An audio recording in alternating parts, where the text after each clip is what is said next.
1975. 1966. 1983. 1962. 1996. 1961. Must have been 60 or 59. We practiced on Saturday mornings. Saturday morning. No, Monday evenings. Yeah, Monday Mon- evenings Monday in the for me 80s too.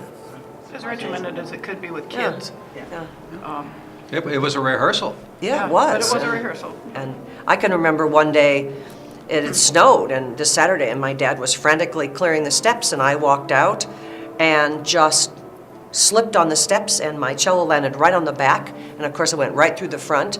But fortunately, you were going to Central, and they had a lot of extra school instruments. So that day, I played a school instrument during rehearsal. Speaking of traumatic incidents, we had one when I was maybe in 7th grade where we did a run-out concert to up to Cherokee.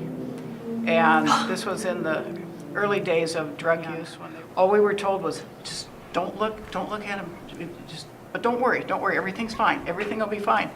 And we were in the middle of one piece, and a young man stood up and grabbed his chair and threw it at the stage. And our director was Carol Ann Martin, and she was very calm. She was, just keep playing. But, we were just all wide-eyed.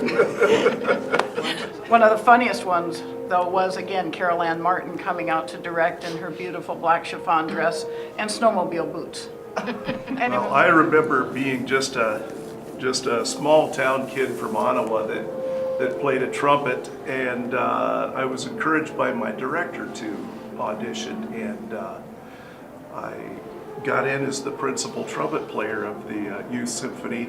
And the very first thing I had to play on a concert was the outdoor overture. And it was like, oh, what am I doing? I don't know what these string instruments are all about, and I don't know where I fit into this, but I just picked up my horn and went with it. Finlandia, year after year. They loved Finlandia, yes. We played The that in the directors. 80s too. Oh, I remember for me, I grew up in the Morningside area, and I started playing cello when I was 3. I studied with Joe Schufro, who was at the time principal of the Sioux City Symphony here. And I started in the Symphonette at age 6 or 7, and it was always a dream of mine to get to play with the Sioux City Symphony. So it was really cool when I joined the Youth Symphony at age 9, and I remember playing Finlandia in my first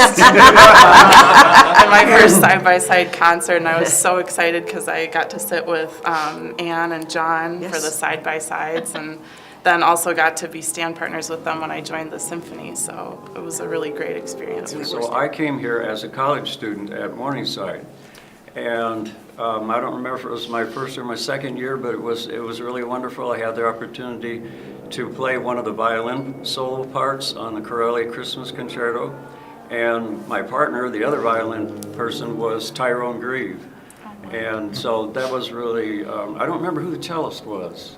I played with you when Did you you were, play that? because I was an 8th grader, I think, and you were a freshman at Morningside. Right. Okay. So that was, Yep. that was a fun experience, and that was a lot of fun. In those days, that was one of the great advantages for the younger players. The age range of the players in the Youth Symphony was much broader than you encountered in your school orchestra. So we got to play with university kids and people who were in the last years of high school, even when we were still in junior or high or maybe even grade school. Yes. The age difference is still a good thing, and even today I have 2 daughters playing in the Youth Symphony, and they've played in there for a few years, and they've grown so much musically. When they started, even with the high school group before high school, it was a big jump for them to learn that literature, and now it's getting under their belt, and it's really propelling them forward. So I'm glad we've maintained it, and hope we will in the future. The variety, I mean, the people, you feel kind of insulated in Sioux City when you're growing up. And then the people that came from outlying towns, like from the Mars and Orange City, and just meeting those people really broadens your horizon, I think. And that was a wonderful experience to get to play with musicians that weren't just from Sioux City.